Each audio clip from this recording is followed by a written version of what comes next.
I think that this particular problem with Brian Williams is part of a larger phenomenon in television news. It's become increasingly under siege from so many alternatives. First with cable news alternatives, and then with the internet and mobile.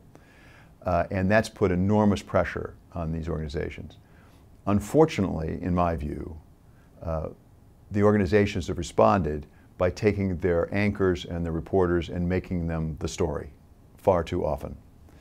It's understandable. It's a marketing decision. It's a branding decision. But it's not fundamentally what I believe journalists should be doing.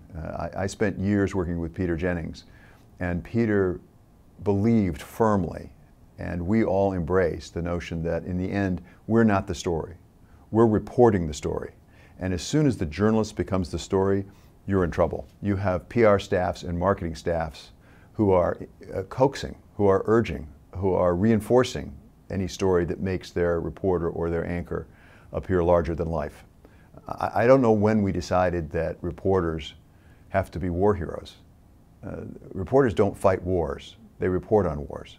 And that, as I say, is not unique to Brian, and that is not unique to NBC News. And therefore, I am concerned about some of the other news organizations who are so quick to judge. I can't predict what will happen to Brian Williams. In fact, I don't think there's anyone who can predict that right now, because I'm not sure anyone knows what all the facts are.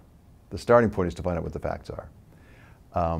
What I do anticipate, based on what I've heard so far, is that NBC News will need to find a way. And I don't know what that way is. I wouldn't dare try to tell them what the way is. But I think they need to find a way to send two messages. And this is the hard part, is you have to send both messages.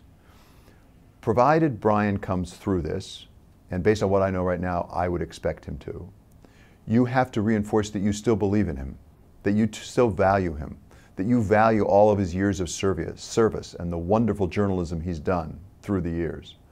Number one. And number two, no one is above the truth. This is the number one priority for any news organization, is to have their credibility and their trustworthiness and their relationship with the audience. And therefore, they have to find some way of planting a very big flag saying, we believe in Brian, but we really take this terribly seriously. This is more important than anything else we do.